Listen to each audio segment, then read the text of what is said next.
So, good morning. On the previous class, we took states of matter. That means അതിൻ്റെ preliminaries ഒക്കെ നമ്മൾ പറഞ്ഞതാണ് അല്ലേ? എത്ര രൂപമുണ്ട്, അതിൻ്റെ ക്യാരക്ടേഴ്സ് എന്തൊക്കെയാണ് അല്ലേ? ഇങ്ങനെ പ്രിലിമിനറി പറഞ്ഞാണ്. ഇനി നമ്മൾ അതിനകത്തേക്ക് അകത്തേക്ക് അടക്കുകയാണ്. Here we are discussing gas loss. ഇനി നമ്മൾ അതിനകത്ത് ഡീറ്റെയിൽ ആയി കിടക്കുകയാണ്. ഗ്യാസ് ലാസ് എന്ന് പറയും. ഗ്യാസ് ലാസ് നമ്മൾ നേരത്തെ ലാസ് ഓഫ് കെമിക്കൽ കോമ്പിനേഷൻ പഠിച്ചിട്ടുണ്ട് ഫ്രം ദ ബിഗിനിങ്, തുടക്കത്തിൽ അല്ലേ? എന്താ കൺസെപ്റ്റ് ഓഫ് കെമിസ്ട്രി അതിനകത്ത് നമ്മൾ പറഞ്ഞിട്ടുണ്ട്. ഹിയർ ഗ്യാസ് ലാസ് എന്ന് പറഞ്ഞാൽ പിന്നെ ഗ്യാസ് ഈസ് എക്സാമിൻഡ്. നമ്മൾ ഗ്യാസ് പരിശോധിച്ചാൽ നമ്മൾ ഈ 3 സ്റ്റേറ്റ്സ് ഓഫ് മാറ്റർ പറഞ്ഞുവെങ്കിലും here we are discussing only gases. നമ്മൾ എന്തിനെ പറ്റിയേ പറയുന്നുള്ളൂ? ഗ്യാസിനെ പറ്റിയേ പറയുന്നുള്ളൂ.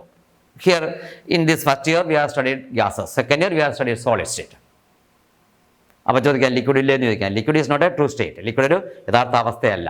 അതുകൊണ്ട് തന്നെ അതിൻ്റെ ഡീറ്റെയിൽ പഠനമില്ല. നമുക്ക് എന്തേ ഉള്ളൂ? 2 യഥാർത്ഥ രൂപങ്ങളേ ഉള്ളൂ. ഒന്ന് ഗേഷ്യസ് സ്റ്റേറ്റ്, മറ്റൊന്ന് സോളിഡ് സ്റ്റേറ്റ് അല്ലേ? നമ്മൾ ആലോചിച്ച് നോക്കിയേ, ഒരു സോളിഡ് സ്റ്റേറ്റിന് ഗ്യാസാക്കി മാറ്റുമ്പം ഇടയ്ക്കുണ്ടാകുന്നൊരവസ്ഥയാണ് ആരെന്ന് വിളിക്കുക? ലിക്വിഡ് അല്ലേ? ഐസ്, ഖരാവസ്ഥ. അത് നമ്മൾ എന്ത് ചെയ്യും? നീരാവിയാക്കുന്നു. എനിക്ക് വെള്ളമല്ല വേണ്ട, നീരാവി വേണം. നീരാവിയാക്കുന്നു. നീരാവിയാക്കുമ്പോൾ എന്ത് ചെയ്യും? ആദ്യം ഐസ് ഉരുകി വെള്ളമാവും, പിന്നെയാണ് അത് ചൂടായി ഗ്യാസാവുന്നത്, നീരാവിയാവുന്നത്. അപ്പോൾ ഇടയ്ക്കുണ്ടാകുന്നൊരവസ്ഥയാണ്. ഈ ഇടയ്ക്കുള്ളൊരവസ്ഥ ആയതുകൊണ്ട് തന്നെ it is not a true state, ഒരു യഥാർത്ഥ അവസ്ഥയല്ല. അതുകൊണ്ട് തന്നെ അതിൻ്റെ ഡീറ്റെയിൽ നമുക്ക് ആവശ്യമില്ല. നമുക്ക് വേണ്ടത് യഥാർത്ഥ അവസ്ഥകളായ സോളിഡും ഗ്യാസും, ഈ 2 അവസ്ഥകളാണ് വേണ്ടത്. Here we are discussing in this first year we are studied gaseous state. Gaseous സ്റ്റേറ്റാണ് നമ്മൾ പഠിക്കുന്നത്. ഗ്യാസാണ്. ഗ്യാസിൻ്റെ ക്യാരക്ടറൊക്കെ നമ്മൾ കഴിഞ്ഞ ക്ലാസ്സിൽ പറഞ്ഞതാണ്. അപ്പോൾ ഗ്യാസാണ് നമുക്കിവിടെ ഡീറ്റെയിൽ ആയിട്ട് പറയുക. ഇതിനകത്ത് നമ്മൾ ഗ്യാസ് എടുക്കുമ്പോഴത്തേക്ക് ഫസ്റ്റ് ഇയറിൽ നമ്മൾ ഗ്യാസും സെക്കൻഡ് ഇയറിൽ സോളിഡ് സ്റ്റേറ്റും പഠിക്കും. സെക്കൻഡ് ഇയർ നമ്മൾ ഫസ്റ്റ് ചാപ്റ്റർ തുടങ്ങുന്നത് തന്നെ, കെമിസ്ട്രിയുടെ ഫസ്റ്റ് ചാപ്റ്റർ തുടങ്ങുന്നത് സോളിഡ് സ്റ്റേറ്റ് ആണ്. ക്രിസ്റ്റലോഗ്രഫി സോളിഡ് സ്റ്റേറ്റിൽ തുടങ്ങുന്നു. Here we are discussing gases. Gas will be start with gas laws. Gas പറഞ്ഞ് നമ്മൾ തുടങ്ങുന്നത് ഗ്യാസ് ലാസിലാണ്. എന്താണെന്ന് ചോദിച്ചാൽ നമ്മൾ പറയും ഗ്യാസ് ലാസ് എന്ന് പറഞ്ഞാൽ പിന്നെ ഗ്യാസ് ഈസ് എക്സാമിൻ. ഗ്യാസ് എന്നല്ല, നമ്മൾ ആരെ പരിശോധിച്ചാലും every body has a tendency to sit as in the same position. ഏത് ബോഡി ആയിരുന്നാലും ഏത് വസ്തു ആയിരുന്നാലും ഏത് അവസ്ഥയിലാണോ ഇരിക്കുന്നത് ആ അവസ്ഥയിൽ ഇരിക്കാനുള്ള ടെൻഡൻസിയാണ് കാണിക്കുക അല്ലേ? ഫോർ എക്സാമ്പിൾ നമ്മുടെ കേസ് എടുക്കുന്നു. നമ്മളൊരു സ്ഥലത്ത് ഇരിക്കുകയാണെങ്കിൽ ആ ഇരിക്കാനുള്ള ടെൻഡൻസിയാണ്. പിന്നെ എന്തെങ്കിലും ഒരു ചോദ്യം ചോദിച്ചാൽ എണീക്കാന്ന് പറഞ്ഞാൽ ബുദ്ധിമുട്ടാണ്. അപ്പം എന്ന് പറഞ്ഞാൽ നമ്മൾ ഏത് അവസ്ഥയിലാണോ ഇരിക്കുന്നത് ആ അവസ്ഥ തന്നെ തുടരാനുള്ള അവസ്ഥ ടെൻഡൻസിയെ കാണിക്കുക, പ്രവണതയെ കാണിക്കുക. അവിടെ നിന്ന് മാറ്റിയെടുക്കുക എന്ന് പറഞ്ഞാൽ ബുദ്ധിമുട്ടാണ്. എന്ന് പറഞ്ഞതുപോലെ ഗ്യാസിൻ്റെ കേസിൽ നമ്മൾ എങ്ങനെയാണെങ്കിൽ ഗ്യാസ് മോളിക്യൂൾസ് പരിശോധിച്ചാൽ gas molecules has a tendency to set as in the gaseous state. ഗ്യാസിൻ്റെ തന്മാത്രകൾക്ക് ഗ്യാസ് അവസ്ഥയിൽ, ഗേഷ്യസ് അവസ്ഥയിൽ, വാതകാവസ്ഥയിൽ തന്നെ ഇരിക്കാനുള്ള ടെൻഡൻസി, പ്രവണതയെ കാണിക്കുക. But that gas can be converted. ആ ഗ്യാസ് നമുക്ക് മാറ്റാം. എങ്ങനെ മാറ്റാം? എന്താക്കി മാറ്റാം? സോളിഡാക്കി മാറ്റാം, അല്ലെങ്കിൽ ലിക്വിഡാക്കി മാറ്റാം. വാതകത്തെ ദ്രാവകമാക്കാം, ഖരമാക്കാം. എങ്ങനെ ആക്കാൻ പറ്റും? By changing any one of the factors such as temperature, pressure or volume. ഈ 3 ഘടകങ്ങൾ, ഒന്നുകിൽ ടെമ്പറേച്ചർ അല്ലേ? The first factor will be temperature. ഒന്നാമത്തെ ഫാക്ടർ എന്ന് വിളിക്കുന്ന ടെമ്പറേച്ചറാണ്, ഊഷ്മാവെന്ന് പറയും. രണ്ടാമത്തെ പ്രഷർ, അതായത് മർദ്ദം. Then finally volume. മൂന്നാമത്തെ വോളിയം അല്ലെങ്കിൽ വ്യാപ്തം. ഈ 3 ഫാക്ടേഴ്സിൽ ഏതെങ്കിലും ഒരു ഫാക്ടറിനെ വ്യത്യാസം വരുത്തിയാൽ നമുക്ക് എന്ത് a gas can be transferred to അല്ലേ? Gas can be transferred to either a solid or a liquid. ഒരു സോളിഡോ അല്ലെങ്കിൽ ലിക്വിഡാക്കി മാറ്റാം. ഒരു ഗ്യാസിന് സോളിഡാക്കിയോ ലിക്വിഡാക്കിയോ മാറ്റണമെങ്കിൽ by changing any one of the factors like temperature, pressure or volume. മനസ്സിലായി പറഞ്ഞെന്തെന്ന്? ഒരു വാതകത്തിൻ്റെ തന്മാത്രകളെ ഖരമാക്കി മാറ്റുകയോ അല്ലെങ്കിൽ ദ്രാവകമാക്കി മാറ്റുകയോ ചെയ്യണമെങ്കിൽ ഒന്നുകിൽ ഊഷ്മാവിൽ വ്യത്യാസം വരുത്തുക, അല്ലെങ്കിൽ മർദ്ദത്തിൽ വ്യത്യാസം വരുത്തുക, അല്ലെങ്കിൽ വ്യാപ്തത്തിൽ വ്യത്യാസം വരുത്തുക, വോളിയം. ഈ 3 ഫാക്ടേഴ്സിൽ 3 ഘടകങ്ങളിൽ ഏതെങ്കിലും ഒരു ഘടകം വ്യത്യാസം വരുത്തുക. അതുകൊണ്ട് നമ്മൾ ഈ 3 ഫാക്ടേഴ്സിനെയും കളക്റ്റായിട്ട് വിളിക്കുന്ന പേരാണ് they are called as influencing factors. Influencing factors, influencing factors എന്ന് വിളിക്കും. What is influence? സ്വാധീനിക്കുക, അല്ലേ? സ്വാധീനിക്കുക. അപ്പോൾ സ്വാധീനിക്കുന്ന ഘടകങ്ങൾ ആര് സ്വാധീനിക്കുക? Of a gas.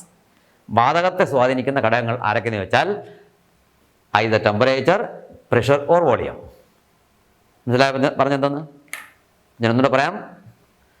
ഏത് മെറ്റീരിയൽ എടുത്താൽ, ഏത് സബ്സ്റ്റൻസ് എടുത്താലും ഏത് അവസ്ഥയിലാണോ ഇരിക്കുന്നത് അതേ അവസ്ഥയിൽ ഇരിക്കാനുള്ള ടെൻഡൻസിയെ കാണിക്കുക.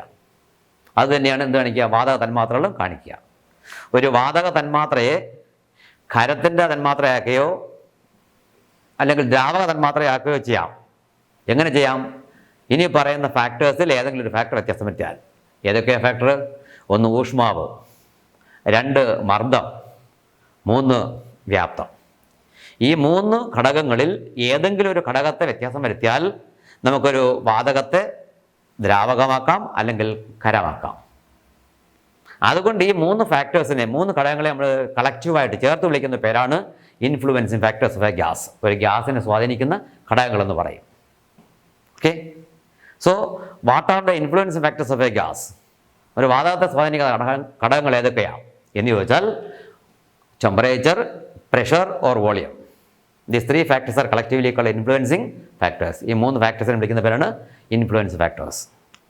So what are the influences influenced by these factors? ഒരു വാതകത്തിൽ ഈ 3 ഫാക്ടേഴ്സ് എന്തെല്ലാം സ്വാധീനം ചെലുത്തും എന്ന് ചോദിച്ചാൽ it will be studied by, അതിൻ്റെ പഠനം നടത്തിയത് എ സെറ്റ് ഓഫ് സയൻറ്റിസ്റ്റ്, ഒരു ഗ്രൂപ്പ് സയൻറ്റിസ്റ്റ് ആണ്. Their contributions are collectively called gas laws. അവരുടെ കോൺട്രിബ്യൂഷൻ വിളിക്കുന്ന പേരാണ് ഗ്യാസ് ലാസ് എന്ന് വിളിക്കുക. What are the influences influenced by these factors which were studied by a set of scientists, a group of scientists, and they will be suggesting their own idea. It is what we call gas laws. എന്നിട്ട് അവരുടേതായ idea പറഞ്ഞു, അതിനെ വിളിക്കുന്ന പേരാണ് gas Las എന്ന് വിളിക്കുക. ഞാൻ ഒന്നുകൂടെ ആവർത്തിക്കാം. പിന്നെ gas is examine, the gas molecules has a tendency to sit as in the same gaseous state. But that gas can be converted to either a solid or a liquid by changing any one of the factors such as temperature, pressure or volume. These 3 factors are collectively called or scientifically called influencing factors of a gas. Influencing factors of a gas. So a question can be asked from here. What are the influencing factors of a gas? Temperature, pressure and volume. These are collectively called influencing factors of a gas. Then what are the influences influenced by these factors which were studied by a group of scientists, a team of scientists, and their enunciation, what you call suggestion. അവരുടെ suggestion വിളിക്കുന്ന പേരാണ് gas Las എന്ന് വിളിക്കുക.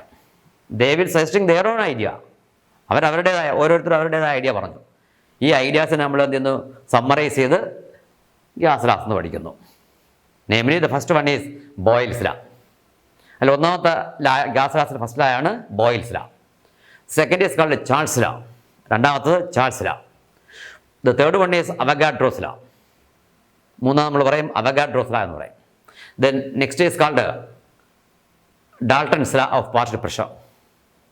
Dalton's law of partial pressure or Dalton's law. And last is called Graham's law of diffusion. Graham's law.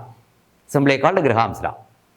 So these 5 laws, Boyle's law, Charles' law, then Avogadro's law, then Dalton's law of partial pressure, and finally Graham's law of diffusion. These 5 laws are collectively called gas laws. ഈ 5 ലാകളെ നമ്മൾ വിളിക്കുന്ന പേരാണ്, 5 ലാകളെ ചേർത്ത് വിളിക്കുന്ന പേരാണ് gas Las, വാതക നിയമങ്ങൾ എന്ന് പറയുന്നത്. ഒന്ന് ബോയിൽ, റോബർട്ട് ബോയിൽ കണ്ടുപിടിക്കപ്പെട്ട Boyle's law.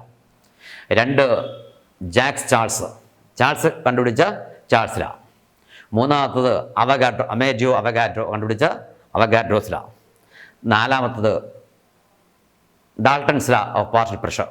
The famous scientist John Dalton introduced Dalton's law of partial pressure.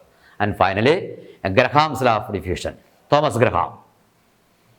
Diffusion will be explained by Thomas Graham. So Graham's law of diffusion. ഇങ്ങനെ 5 ലാകളുടെ കളക്ഷൻ വിളിക്കുന്ന പേരാണ് gas Las എന്ന് വിളിക്കുക. In which here we are discussing the first one. ഇവിടെ നമ്മൾ ഒന്നാമത്തെ ലാ ആയ ബോയിൽസ് ലാ ഡിസ്കസ് ചെയ്യുന്നു. BOYLE ബോയിൽസ് ലാ. ബോയിൽസ് ലാ എന്ന് പറയുന്നത്. This Boyle's law will be introduced by Robert Boyle. Robert Boyle എന്ന സയൻറ്റിസ്റ്റാണ് ഇൻട്രൊഡ്യൂസ് ചെയ്തത്, known as Boyle's law. According to the law, നമുക്കറിയാം, നമ്മൾ നേരത്തെ പറഞ്ഞു 3 ഫാക്ടേഴ്സാണ് അതിനകത്ത് വരിക അല്ലേ, influence factors. 1 temperature, 2 pressure, 3 volume. ഈ 3 ഫാക്ടേഴ്സിനെ കുറിച്ചാണ് പഠിച്ചത്. ഇവിടെ പറയുന്ന according to Boyle, when temperature is kept as constant, temperature is remaining constant എന്ന് പറഞ്ഞാൽ ഊഷ്മാവിനെ സ്ഥിരമാക്കി നിർത്തിക്കൊണ്ട് അല്ലേ, when temperature is kept as constant, volume of a given mass of gas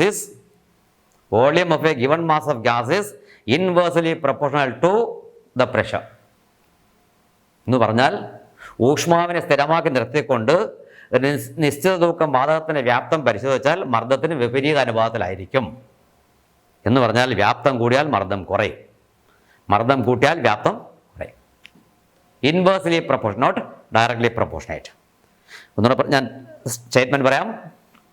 The last states that, Boyle's law says that when temperature is keeping as constant, or temperature is kept as constant, or temperature is remaining constant, volume of a given mass of gas is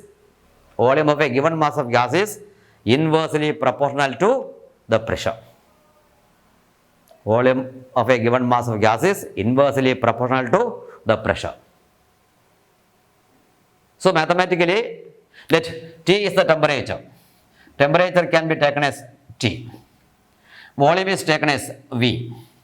And pressure is taken as P. Then according to the law, mathematically, V is proportional to 1 by P when T is constant, isn't it? T is constant. Or V is equal to a constant K into 1 by P. Isn't it? Or by crossing it, PV is equal to K. Isn't it? Then consider another one. See, volume is taken as V1, pressure is taken as P1, temperature is taken as T1. Then V1 is proportional to 1 by P1, or V1 is equal to K into 1 by P1, that is K by P1. That is P1, V1 is equal to K. Here it is first equation and here it is second equation. Okay, PV is equal to K first equation, V1 is equal to K as second equation. Both are K. And in the left side, right side equal ആണ്. So left side is also comparable. That is PV is equal to P1, V1 is equal to K എന്ന് എഴുതാം. Correct അല്ലേ? ഇനി ഉണ്ടെങ്കിലോ V2 ഉണ്ടെങ്കിലോ അവിടെ എഴുതാം. PV is equal to P1, V1 is equal to P2 is equal to P3 is equal to etc. is equal to K. അതെന്തായാലും K ആയിരിക്കും. Where K is a constant. K constant ആണ്. Therefore the law can be stating in another form. ഇല്ല, നമുക്ക് മറ്റൊരു ഫോമിലേക്ക് മാറ്റാം, change ചെയ്യാം. എങ്ങനെ? When temperature is kept as constant, when temperature is keeping as constant or kept as constant, the product of pressure and volume,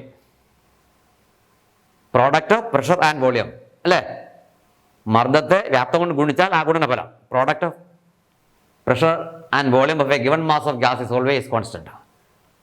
is always constant. Here P2 V2 is equal to K is always constant. P3 V3 is equal to K is always constant. Product of